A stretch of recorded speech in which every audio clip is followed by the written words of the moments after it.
Welcome, everyone. Look, if you've ever felt completely overwhelmed by how rapidly the world's values seem to be shifting, whether you're debating people on social media or just, watching the evening news, you are absolutely in the right place. In today's explainer, our goal is to demystify a dense, but honestly incredibly rewarding framework about how humanity's relationship with truth and meaning has evolved over time. We aren't just looking at a timeline of historical events here. We're actually looking at the evolution of the human mind itself. Okay, let's dive right into this. Our agenda today covers 1. The evolution of meaning. 2. Premodernity, meaning is given. 3. Modernity, truth is known. 4. Postmodernity, questioning the truth. 5. Metamodernity, reconstructing meaning. And finally, 6. How shall we live? Think of this journey as a climb up a staircase of human understanding, where every single step builds directly upon the last. Starting with Section 1, the evolution of meaning, a historical and philosophical map. When we think of human history, we usually picture political revolutions, economic changes, or big technological shifts, right? But fundamentally, history is really about how we understand reality, authority, and our own place in the universe. It's about this upward spiral of understanding. So we move from the pre-modern era of faith to modern reason, postmodern doubt, and finally to the emerging metamodern synthesis. Now, it's absolutely crucial to understand that these orientations overlap. History doesn't just hit delete on the previous stage. Pre-modern thought still exists today, just like modern rationality does. They coexist. But this sequence provides us with a really powerful map for charting our changing relationship with meaning. Moving to Section 2, Premodernity. Meaning is given. The age of sacred order and belonging. Let's ground ourselves for a second in how our ancestors experienced the world. Because for thousands of years, this was the central question. What is the meaning given to us? See, meaning wasn't something you had to go out and invent or agonize over. It was discovered in a pre-existing cosmic, metaphysical, or sacred order. You didn't stand outside the universe and judge what it meant. You were born into a universe that already made complete sense. Human existence literally belonged to a larger order that preceded them and gave their lives significance. Your personal identity and your moral obligations were deeply, deeply tied to your family, your religion, your occupation, and the perceived structure of the cosmos. Morals weren't just personal preferences. They were seen as objective features of reality itself. Now, yes, this provided a profound sense of belonging within a meaningful whole, but it came at a pretty significant cost. The pre-modern world provided deep cosmic order, but its unquestionable traditional authority often suppressed individual freedom. Social hierarchies were rigidly justified as natural or divinely ordained. So the very certainty that gave life meaning also prevented critical examination. And, as you can guess, that tension ultimately sparked a revolution. Which brings us to Section 3, Modernity. Truth is known, the age of reason and discovery. This is where humanity completely flipped the intellectual script. Instead of simply asking what tradition told us was true, we started asking, what can human beings establish through reason and evidence? The inherited authority of kings and ancient texts was challenged by observation, experimentation, mathematics, and science. The individual became an autonomous knower, armed basically with a microscope and a math equation. So we went from meaning is given to meaning is discovered, and this transition was enormously liberating. I mean, it's the paradigm shift that ultimately gave us the scientific revolution, technological progress, constitutional governments, secular education, and yeah, the smartphone you might literally be holding right now. We realized we could challenge inherited assumptions and discover new, verifiable truths. Yes, modernity gave us science and immense freedom, but it kind of created its own blind spots. It replaced traditional absolutism with rational absolutism.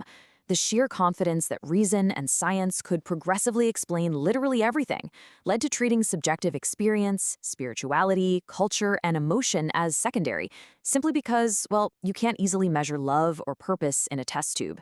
We solved one problem, but we created another. And that leads us to Section 4, Postmodernity, questioning the truth, the age of deconstruction and doubt. Eventually, the very critical instruments that modernity used to dissect tradition were turned right back upon modernity itself.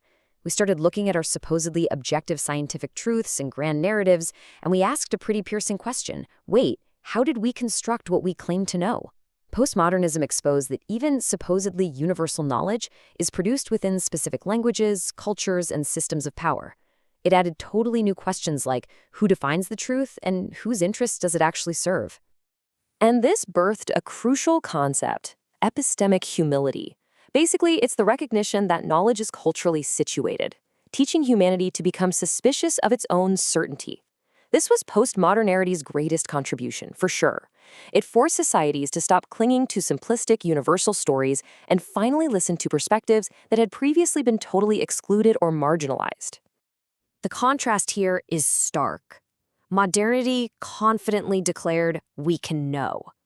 Postmodernity critically countered with, well, we should examine how we came to believe that we know. Language and culture became these interpretive lenses we just couldn't ignore anymore. Yes, this postmodern skepticism was entirely necessary to break down rigid systems, but if every truth is just a cultural construction and every value is just an expression of power, shared meaning kind of becomes a dead end. Think of it this way. Postmodernism is a brilliant demolition crew, but a terrible architect.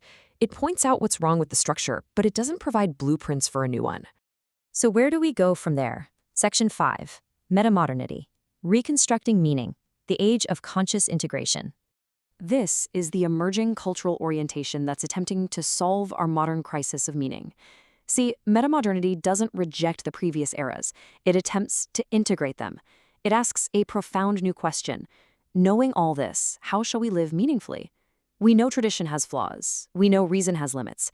We know knowledge is culturally situated. So now what?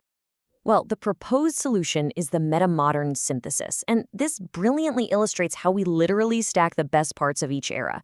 We take premodernity's depth and belonging, we combine it with modernity's reason and evidence, and we filter it all through postmodernity's critical awareness.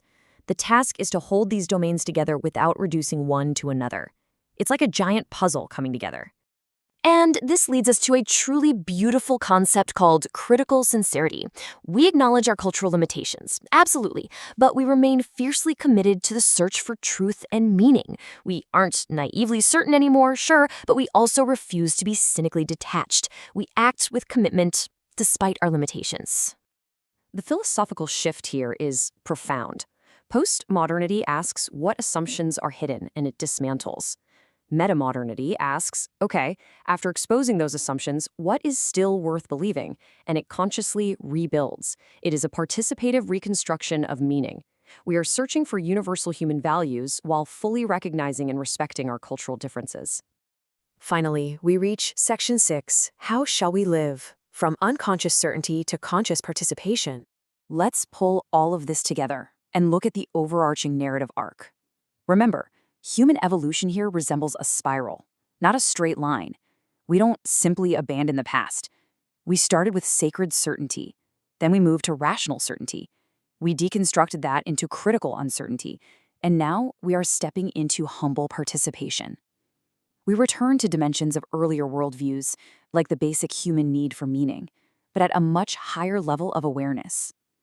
We learn to believe consciously without mistaking our convictions for absolute certainty. The final stage isn't some escape from uncertainty, but an acceptance of it, while totally refusing to surrender the search for meaning. Meaning becomes participatively discovered through life itself. So, I want to leave you with this final, multi-layered question to reflect on regarding your own life. Given what we can know, what we cannot know, and what we continue to experience, how shall we live?